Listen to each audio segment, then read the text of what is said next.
Hello guys, and welcome to yet another of my tutorials.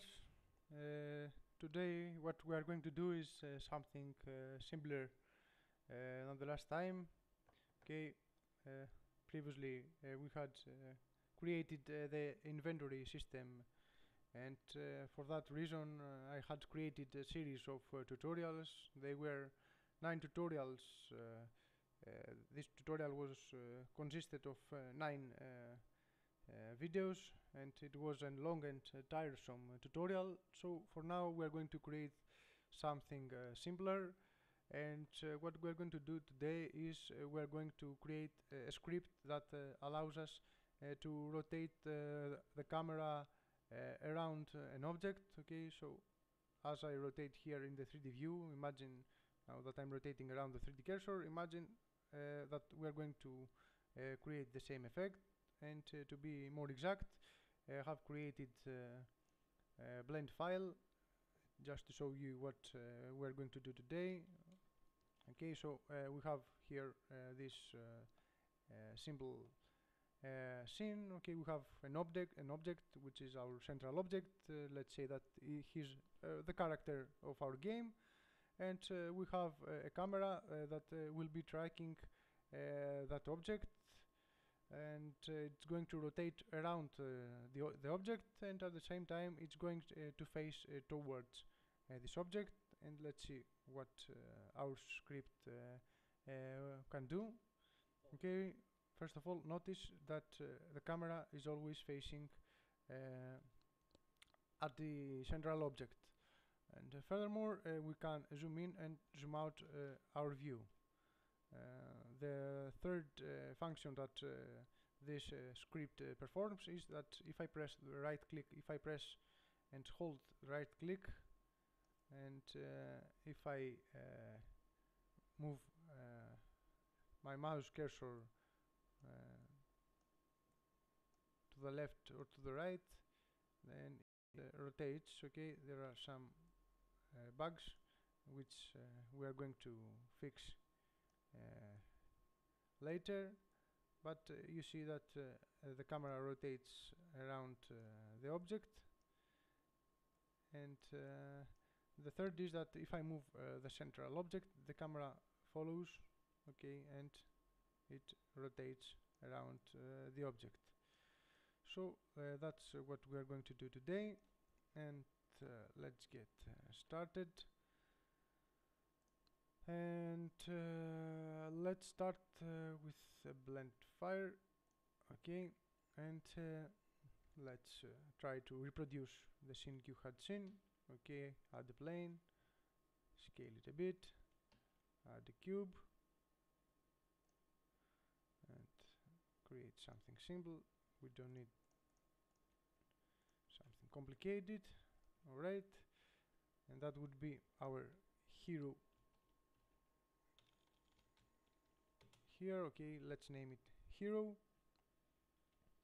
And now the theory: how do we place the camera? How do we rotate the camera around an object? Okay, let's place the cursor to this object and add a sphere. Okay, I added a sphere here just to show you. Okay, let's say that this is an imaginary sphere, and it's the representations of representation of all the objects where I can place my camera around the central object here.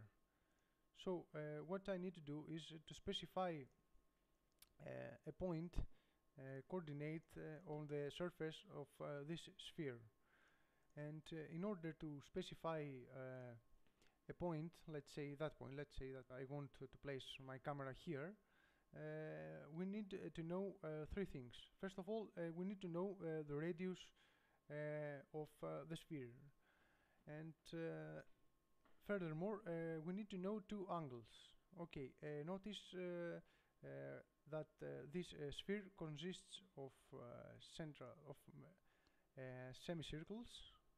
Okay, perpendicular semicircles. This one here, here, here, here.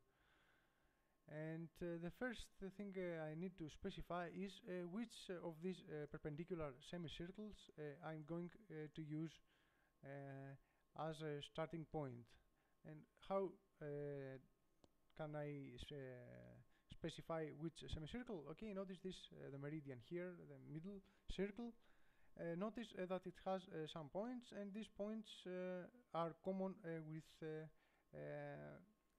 these points here have common points with one meridian. Okay, so for here, this point here, it's common and it's connected with this meridian here. So first of all, I need to specify a point here to select my perpendicular semicircle.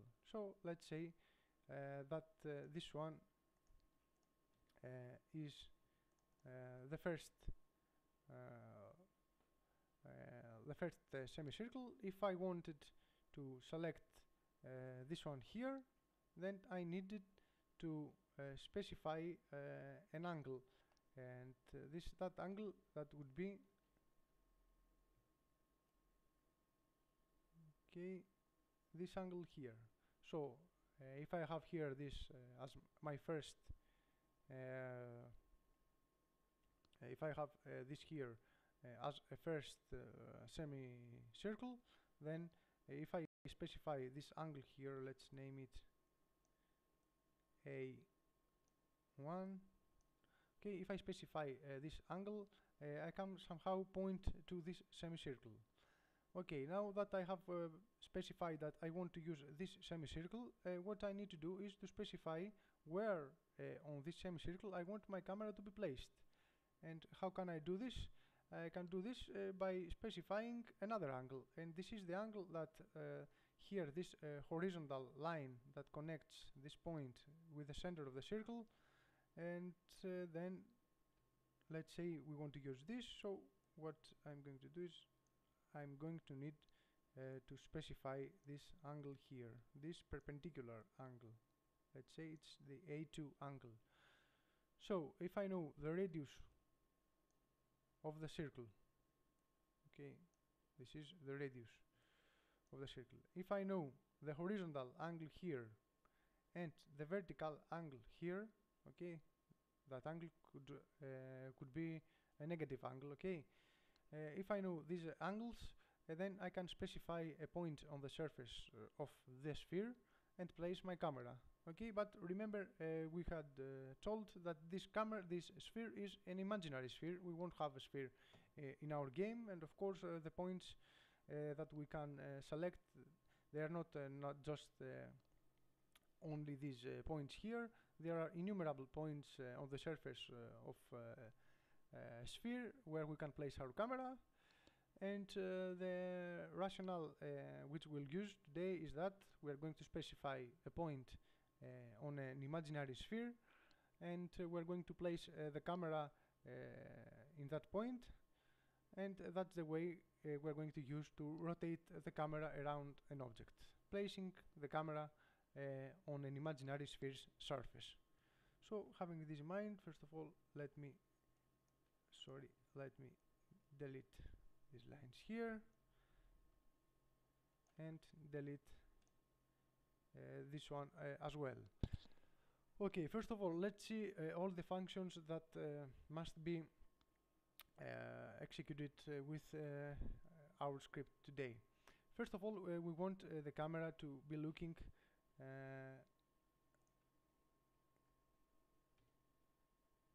we want the camera to be facing, and let's alter right 90 minus.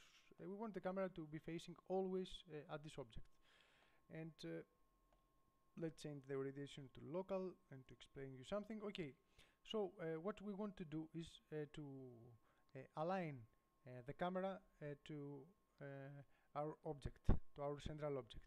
And how can you achieve this with Blender? Blender gives us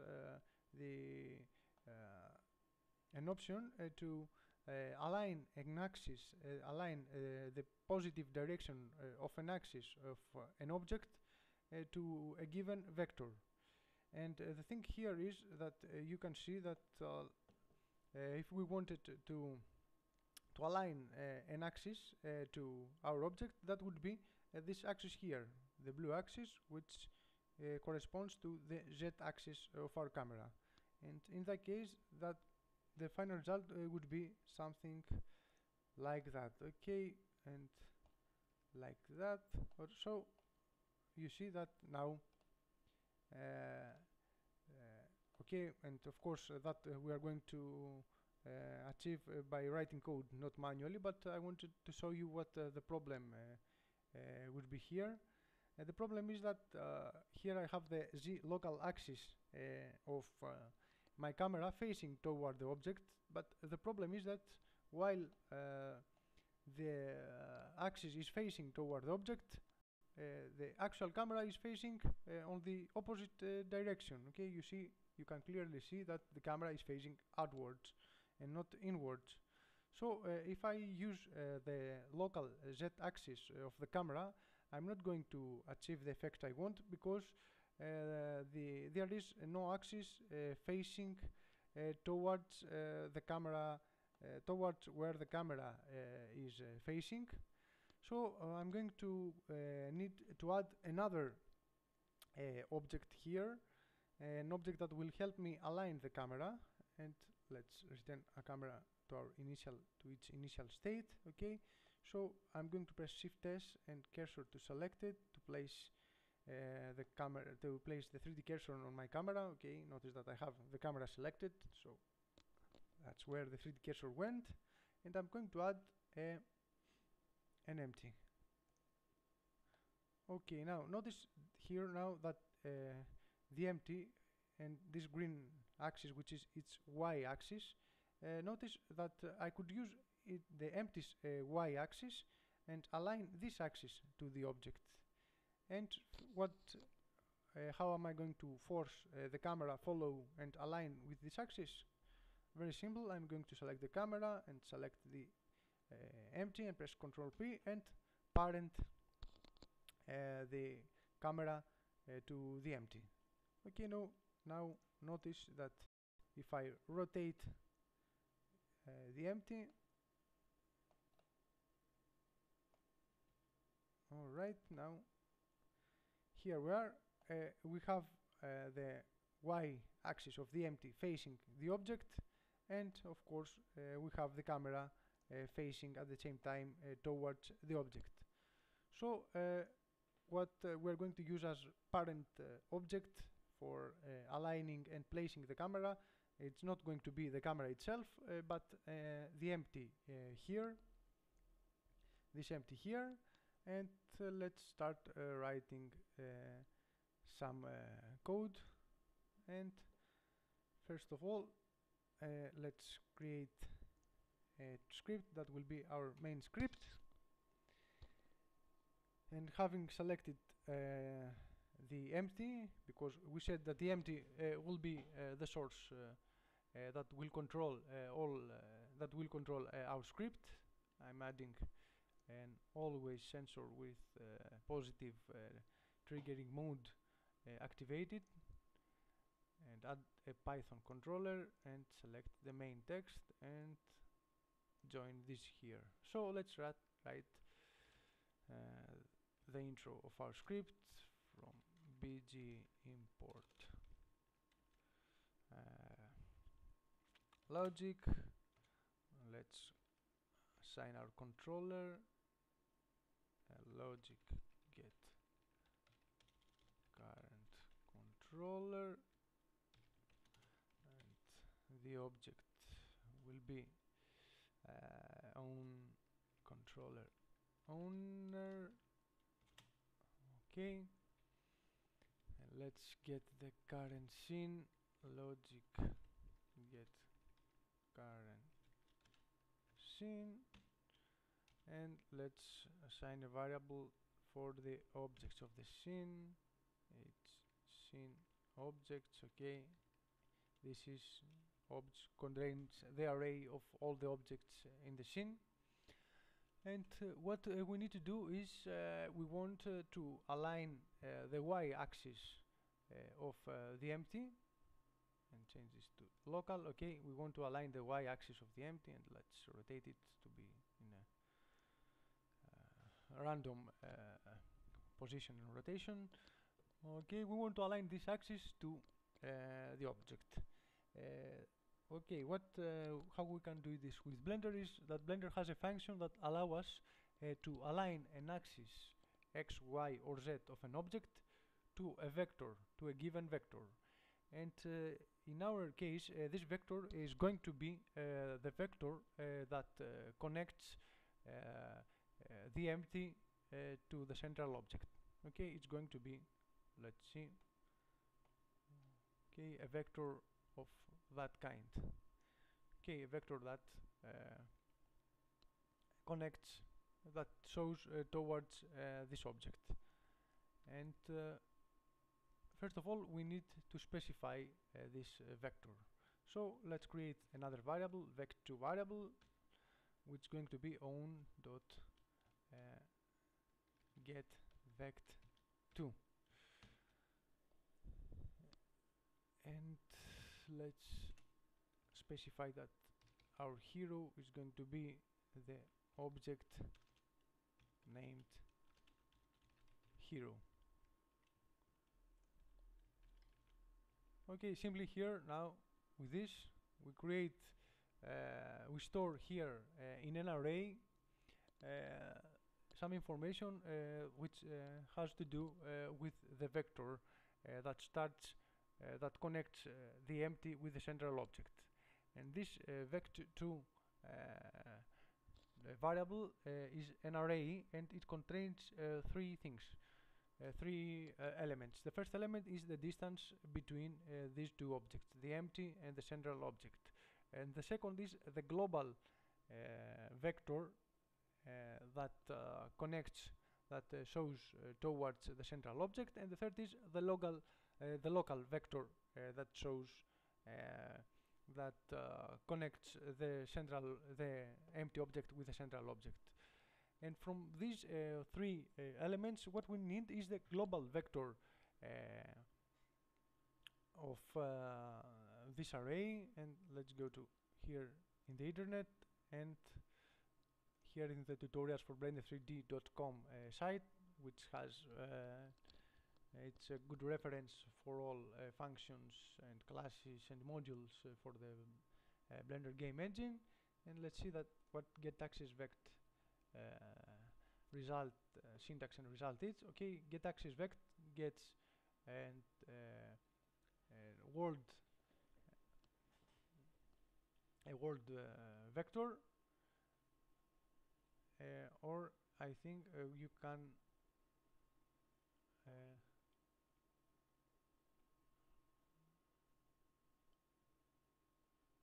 I think, let me see a moment. No, okay, here get axis vector. No, sorry, I'm sorry. Align axis to get vec2. I'm checking. Okay, this one. We want this one. Okay, get vec2 position. The position it can be a game object or coordinates. And now in our example I have used a kx game object, the hero object. So here I'm getting the vector to this object. And what is the result of the get vect2 command? The result is that we get a list. The list contains the distance, the global vector, and the local vector. And the global vector is what we need to specify in order to align the axis of the empty object to the central object. So let's go back. Sorry, let's go here. And now that we have the information, let's use another command, the own align axis to vect. Okay, this here takes three parameters. The first is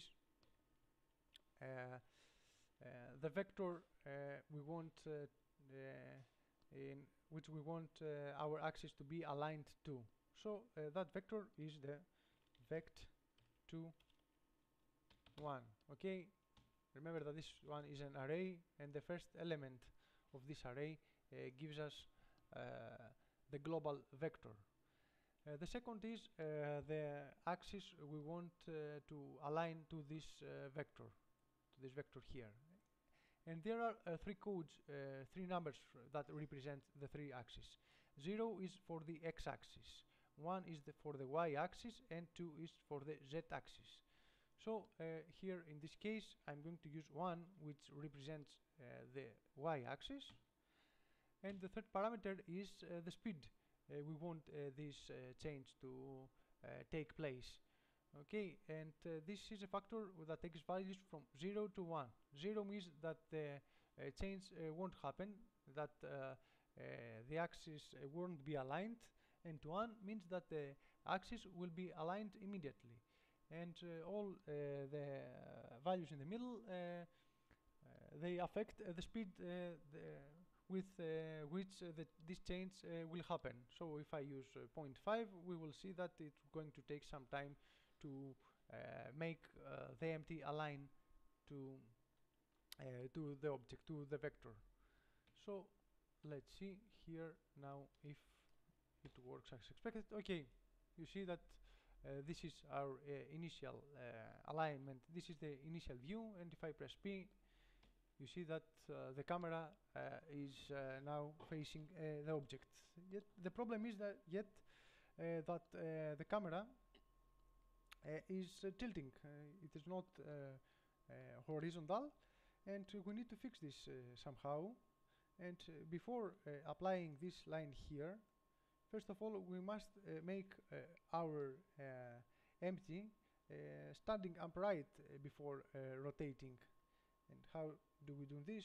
We are going to again use onAlign axis to vect, and we're going to make it be standing upright. And how do you make something be standing upright? We just have to align its z-axis. We have to align the empty z-axis to the global z-axis. So if you have these two axes aligned, this means that your object is standing upright. So how do I specify the vector for the global z-axis? Okay, we need an array, and it has three elements. These three elements, and these three elements are represent vectors for its axis. Okay, so if this one is for the x-axis and it's 0, and this one is for the y-axis and it's 0, and this one is for the z-axis and it's 1. So this is a representation of the global z-axis. Okay, 0, 0, 1. If you place the 1 here and have the rest 0, you have a representation of the y-axis, and you place the 1 here in the first element, and the rest you let them as zeros, you have the representation of the x-axis. So what I'm telling it here is use the z-axis as the vector I want my axis to be aligned to, and then which axis. Okay, remember that 2 is the code for the z-axis. And how fast do I want this to happen? Immediately. I press P and see if it works. Okay, you see that now it works because we have set our empty first to be aligned and with the global z-axis, and then we set it to be aligned to the central object. Okay, now we have performed the first function, and the first function is to be able to looking always at the object. And now we're going to go to assigning some new variables. So let's select here the empty object and create another init script and add an always sensor, but without the positive pulse mode activated, and a Python controller, and we want this controller to be executed before anything else. And here set the init. So import bg, from bg import logic, and let's assign our global dictionary logic get global dict, and let's create a function initiate vars that will have the initial values of our variables, and let's launch the initiate vars function. Okay, I'm doing this to make it more good looking. Okay, I don't want to start assigning variables inside my main script, because they need a script to do other things too. So if you want everything to be clean, you have to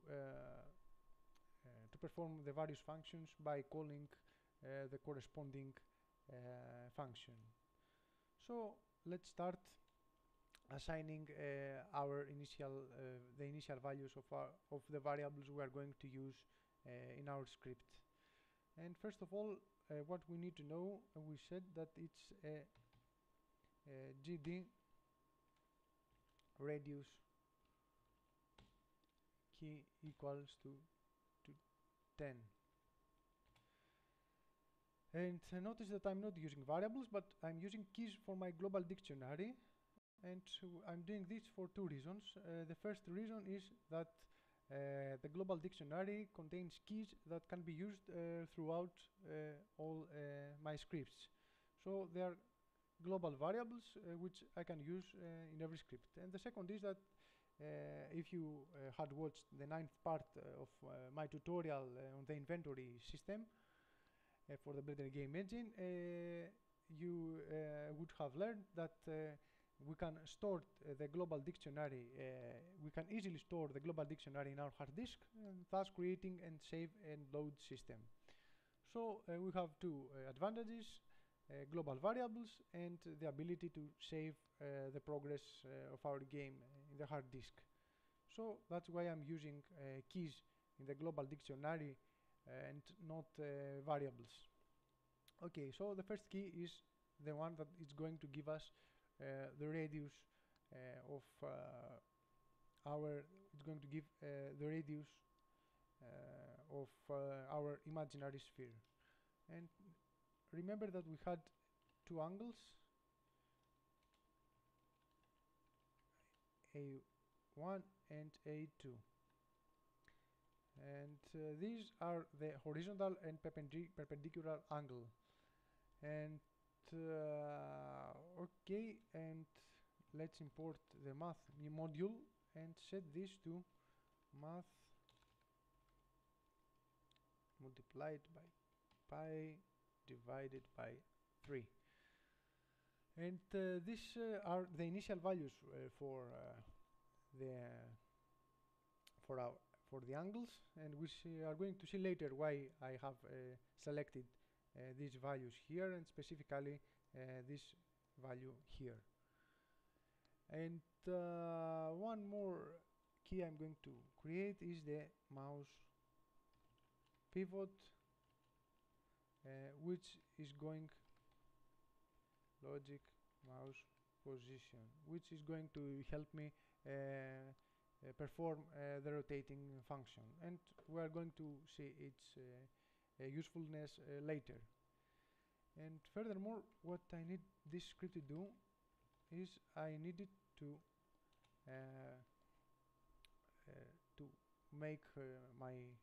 activate my mouse and make it the mouse cursor appear.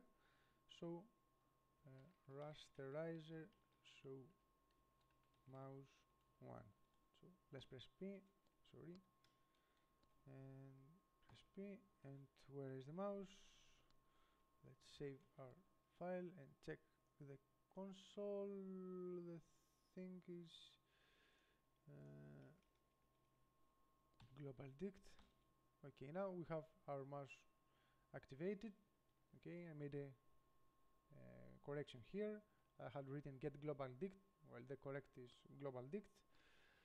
So we have assigned our variables, and next we are going to move to the main here, to the main script, and we are going to add a second function, and that will be the function of zooming in and out. And before I do this, let's create a GD variable that holds the global dictionary, and let me, okay, here I have the complete file, and I'm going to copy and paste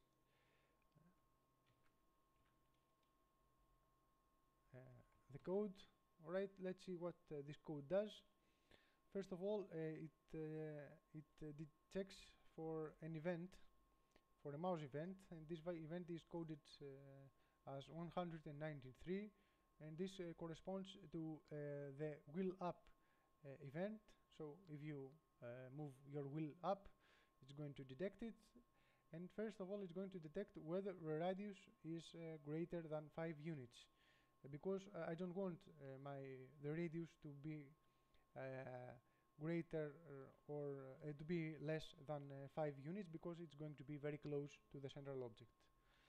Okay, so if this condition is true, it's going to subtract 1 unit from the radius, thus making the camera get closer to the central object. On the other hand, if I track the 194 event, which is the event code for the wheel down, and if the radius is less than 50 units, because I don't want my camera to go further than 50 units, then it's going to add another unit to the radius, and thus making the camera move away from the object. Okay, now let's print GD radius and see what this does. Okay, press P. If I press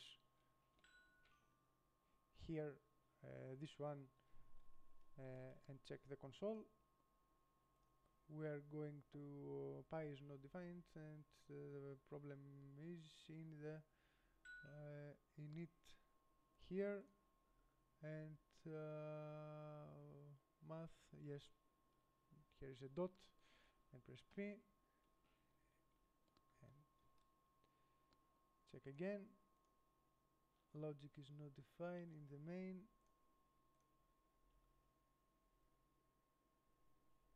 It's logic. Okay, press P. Okay, now if I move this, I'm moving the wheel up and down, and let's check the console, and it did not print because I had this deleted. Print GD radius, and press up and down the wheel, up and down, and check the console. Okay, you see that the radius gets bigger and smaller, and we don't see the effect because we have not put this GD radius key to practice yet. And next, and the third function will be to rotate around the object, and we are going to achieve this by specifying the coordinates where our camera will be placed on the imaginary sphere. And how do we specify these coordinates, the x, y, and z 3D coordinates? Okay, we go to the internet and we go to the Wikipedia, and this is the page for the sphere. So okay, go to Wikipedia and search for sphere, and here it has some interesting trigonometric equations, and we search for this one here, which gives us the x, y, and z coordinates of the sphere of the surface of a point on the surface of a sphere. And first of all, let's see it one by one. Okay, for the x coordinate, what we need to know is the x0, which is the x coordinate of the center of our sphere. And remember, for this case, the center of the imaginary sphere is our central object, the hero object. So we need to know the x-axis, the x coordinate of the hero object, and then this is plus the radius multiplied with the cosine of the theta angle, and the theta angle is the A1 angle, the horizontal angle we have already spoken of, and multiplied with the sine of the phi axis, which this axis is the A2 axis we have already assigned in our example. For the y coordinate, we need to know the y coordinate of the central object plus the radius multiplied with the sine of the first angle multiplied with the sine of the second angle. And for the z coordinate, we need to know the z coordinate of the central object plus the radius multiplied with the cosine of the second angle. And notice here that this angle take values for the first angle from 0 to 2 pi, and 2 pi it's equal to 360 degrees, a full circle. But for the second angle, notice that here it takes values from 0 to pi, and pi is 180 degrees. And this happens because remember that the second angle is the angle on the semicircle, on the perpendicular semicircles, and so we have 180 degrees because we are talking about a semicircle here, and the value 0 is for the top of the semicircle, and the value pi is for the bottom of the semicircle.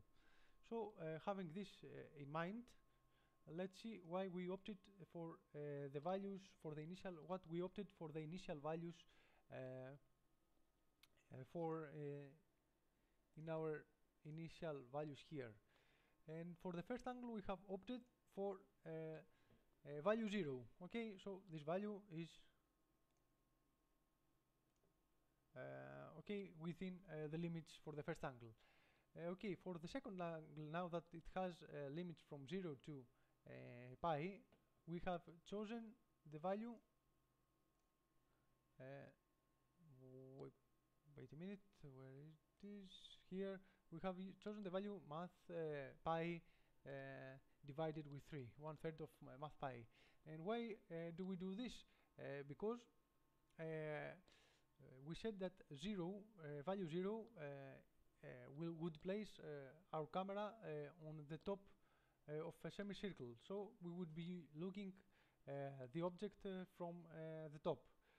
Whereas the value pi would place our camera below the object. And I think that you will understand it better if I show you this in the complete file. Okay, so here I have math pi divided with 3. So if I press P, you see where in the semicircle my camera is put, somewhere above the meridian. If I had used the value 0, that would place, okay, you see the camera on the top. Or if you had used the math pi value, that would place the camera on the bottom of your object.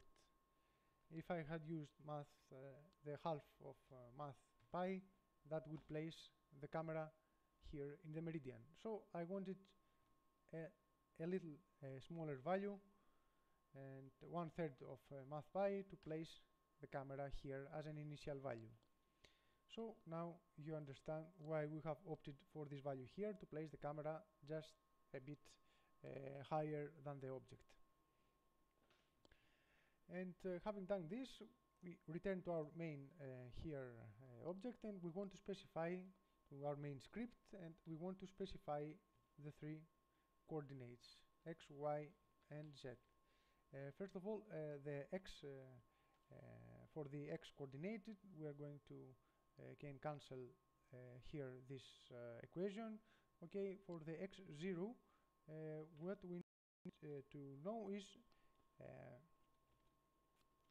hero position 0. This is the x coordinate of the central object, and sorry, plus the GD radius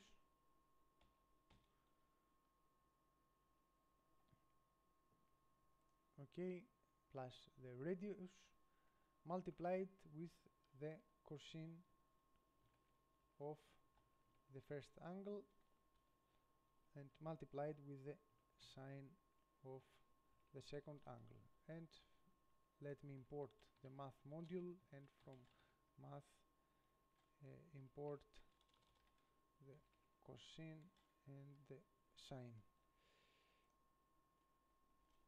For the y, we are going to change this to 1 to have the y coordinate of the hero, and remember that these two are sine. And let's check it from here. Okay, sine and sine. And for the z, you see it's z0 plus r multiplied with cosine of the second angle. So for this one here, we get the second plus gt radius p. Okay, here we have it. So now we have the coordinates where we can place our camera. And let's play the camera to see if it works. On position equals to x, y, and z.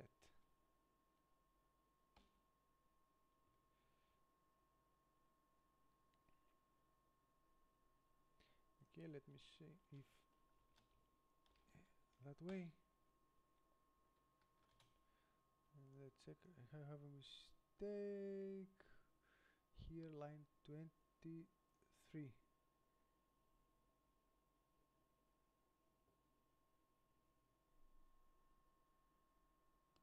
Line 23, and what's the problem? The problem is built-in function or method, object is not applicable, and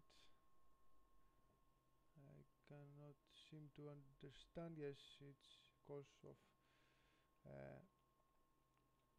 GD cosine of GD. Sorry, that's a mistake. I have to change it for every here, and sin of GD A1, sin of GD A2, and sin of GD A2, and press P, and again some mistake. I'm prone to making mistakes. Line 27, so this is probably unequal. Okay. Okay, now we see that our camera now is has changed its position, and it's placed in the initial position. So what we need to do now is we want to tinker with the, and first of all let's see if, okay, now you can see that you can zoom in and out. Now you can see the effect of this piece of code here. Zoom in and zoom out. Okay, we have limits for it, for the zoom out and for the zoom in. So now we have three functions, almost three functions. The first is that we have the camera looking at the object. The second is that we have the camera zooming in and out, and we are working for the rotation function. So what we need to do now is we need to tinker with these values, the A1 and A2 values. So I'm going to copy and paste the code from here and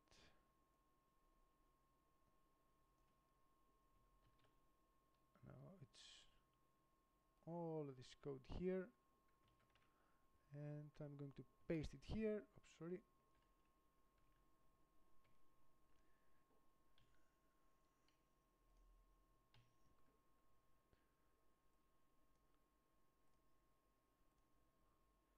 T and then how do I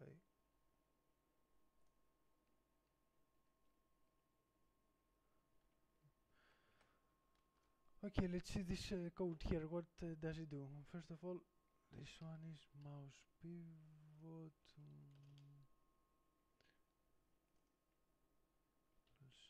Let's replace this. Okay, first of all, we check whether this one is the key code for the right click, whether the right click was pressed and held. 2 means held. If I wanted to check just for one press, I would have used 1 here, but 2 means that the mouse is pressed and it is remained pressed. So first of all, we check that the mouse is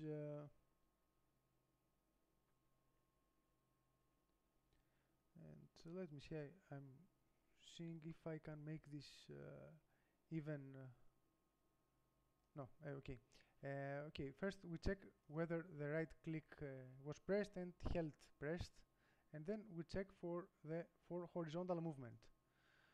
And remember that we had assigned a mouse pivot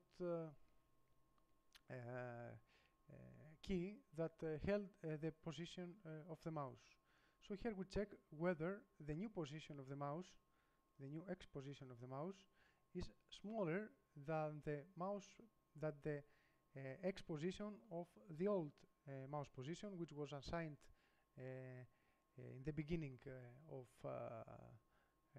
in the initial script, and we check whether it is smaller, whether the current value is smaller than the initial value, and I'm giving a small difference here to make it more smooth, because even a minor Z or Y movement or an X or Y movement, it would cause this script, this piece of code to be executed, and I don't want it for even minor movements to have execution of the code. So I have added here minus 001 to give it some space to make it move more fluently, and we're going to see in practice how this affects, but for now you can omit this if you want and check to see if the result satisfies you. If it is not satisfying, add this value or even a greater value and see if it's going to work better. And what we do is we check whether the new position is left, the new X position of the mouse is smaller than the old X mouse position, and in this case we change the value of the first angle, because the first angle is going to be it is the horizontal angle. So we change this value by subtracting the old value from the new value. Here I have used an absolute value. It's going to be positive always, so you don't have to mind which one of these two is greater. You just need the difference between these two coordinates, the old X value of the mouse and the new X value of the mouse, and this you add it to the mouse to the angle A1.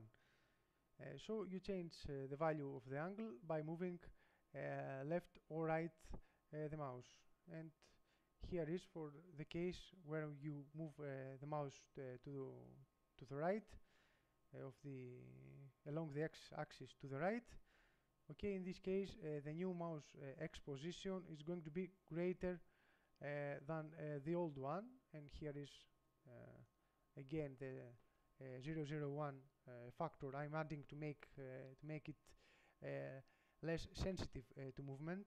Okay, if you omit this here, it's going to be sensitive to even the slightest movement, but adding this, it's going to make it start moving after some time you have dragged the mouse. And here is the same code for the Y mouse axis. Okay, we check for movement in the Y-axis. This is the key code for movement, for mouse movement in the Y-axis. And again, we check the new positions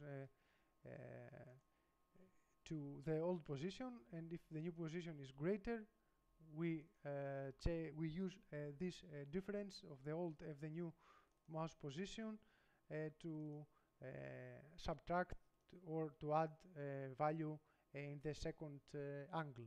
So by doing this, we change the values of the first and the second angle, and we make our camera be placed in other coordinates, new coordinates. And furthermore, what we need to do is here we have the second.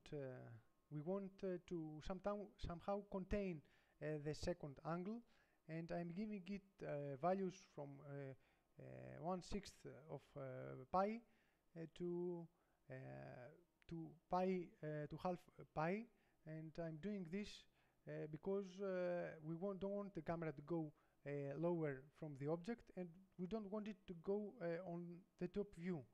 Okay, so here this limits the view, and it won't let it go more than 1/6 of the pi, and this one won't let it go below the level of the central object.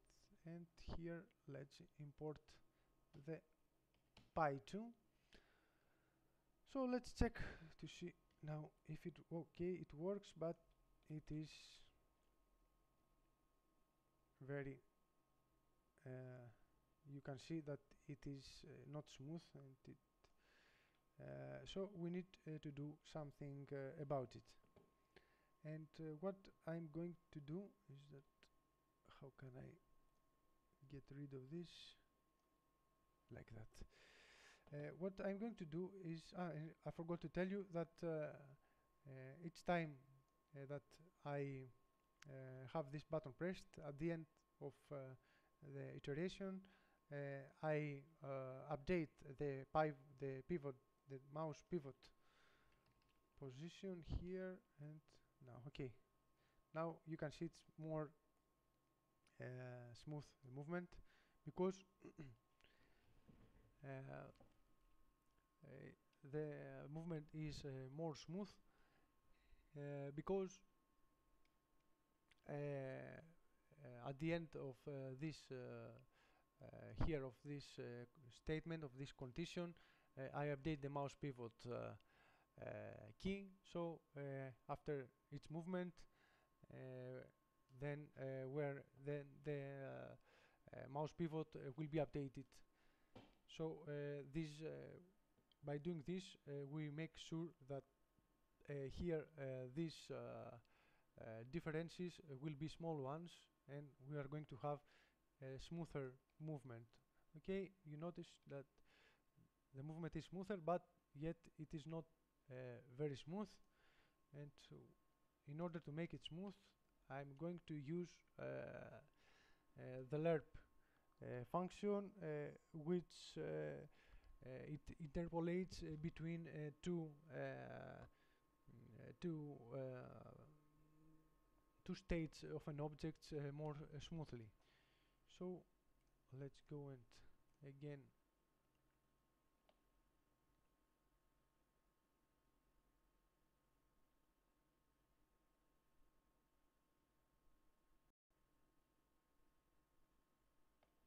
take here from this, but and copy here. Alright, this is X, Y, and Z, X, Y, and X, Y, and Z. And I don't think I need this, but let's keep it for sure. Okay, what I'm doing here is I'm using the lerp function, and what it's going to interpolate from the object's current position to a new position, which is defined by the new X, Y, and Z, and it's going to do it by adding a 0.1 factor here, and this factor will help the transition from the original position to the new position to be more smooth. And let's see. Okay, now you see what I was telling you, that the transition is very smooth. Okay, so here we have, and notice that there are okay, and that is not correct, because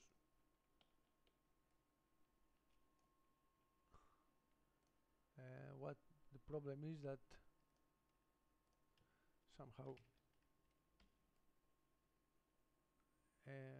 the zoom in and out, it does not work. This means I have made him somewhere a mistake, and let me track it, because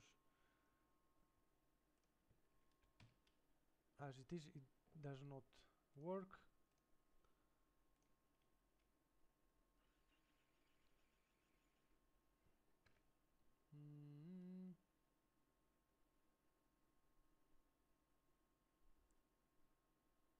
Maybe that is the problem. Yes, that is a cosine, so I'm sorry.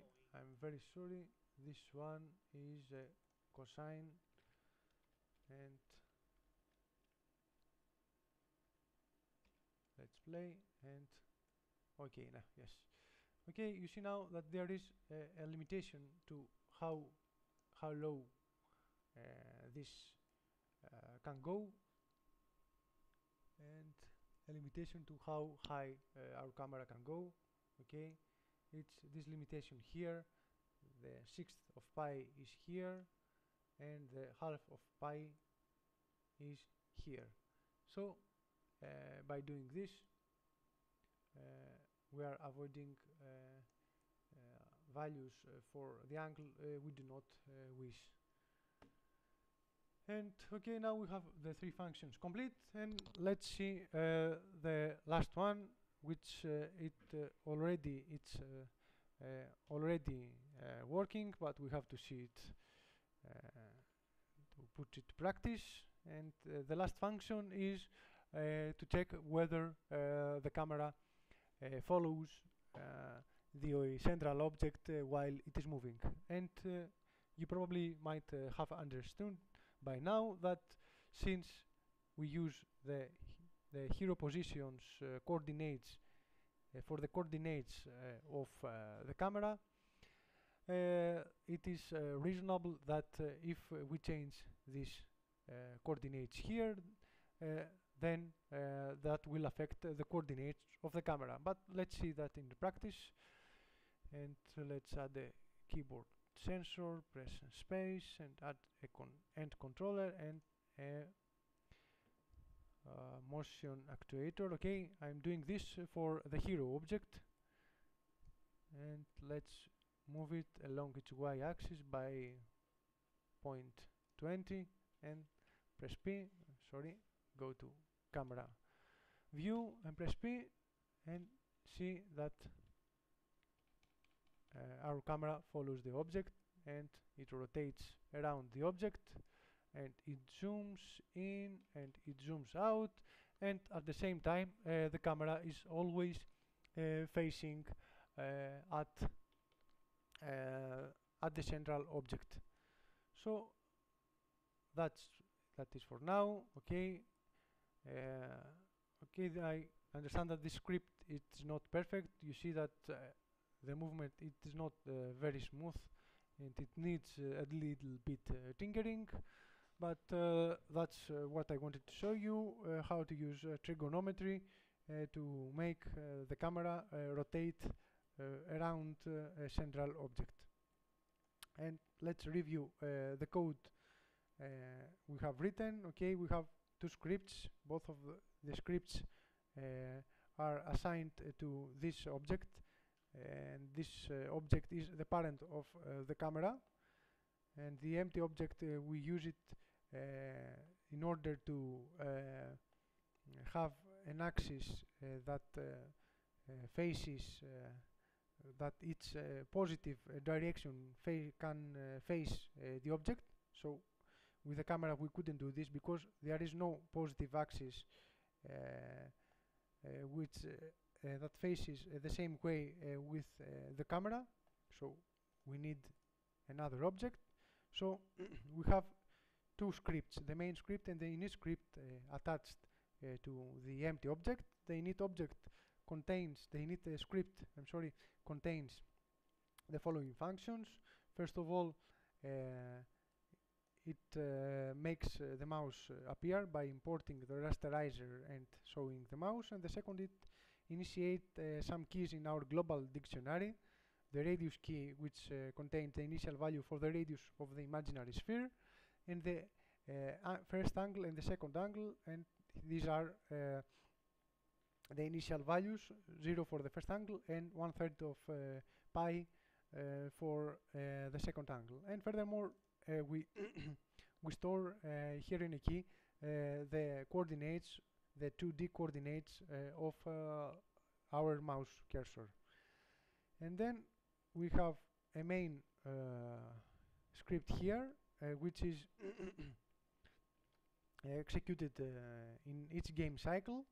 It is also attached to the empty object here, and what it does, first of all, with these three lines, let's see, it aligns the camera, it aligns the empty object, and the camera being a child of the empty object, this means that it will be aligned too. So I'm saying that the camera will be aligned, and you understand that it is aligned as an effect of the alignment of the empty. So this one will cause our camera to be aligned to the central object. And with this piece of code here, we check the zoom in and out function. And with this piece of code here, we check the values of the first and the second angle, and we have put some limits for the second angle because we want the movement on the z-axis, the camera z-axis, to be somehow contained, to be somehow limited. And don't forget to update the mouse position after it's after at the end of the if statement. If you do not, then you are going to see that the transitions will be very sharp, and you don't want this. And last, what we are doing is we are updating the coordinates of the empty object, x, y, and z. Okay, then these coordinates contain a part of the coordinates of the central object, and they are affected by the radius and the two angles, with the exceptions of the z-axis that it is affected only by the second angle. And the final thing we do is that we position our empty in a new position, and in order to achieve smoothness, we don't place it immediately in the new coordinates, but we use the lerp function with a small factor here, and this will cause our object to move, to transit more slowly to the new position. So let's check it again. Okay, you see that it works just fine. It moves along the object, and okay, you can rotate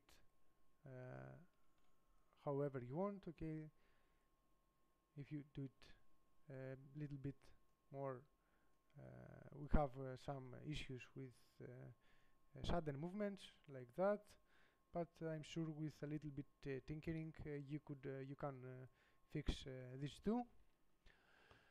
And that will be all for today. I hope you found this tutorial to be interesting, and I haven't thought what I'm going to do next, so I hope that you are going to help me and propose what you'd like to see next. And again, I would like to thank you for gathering all the patience needed to watch and listen to my tutorials. And for now, thank you, and see you next time with a new tutorial.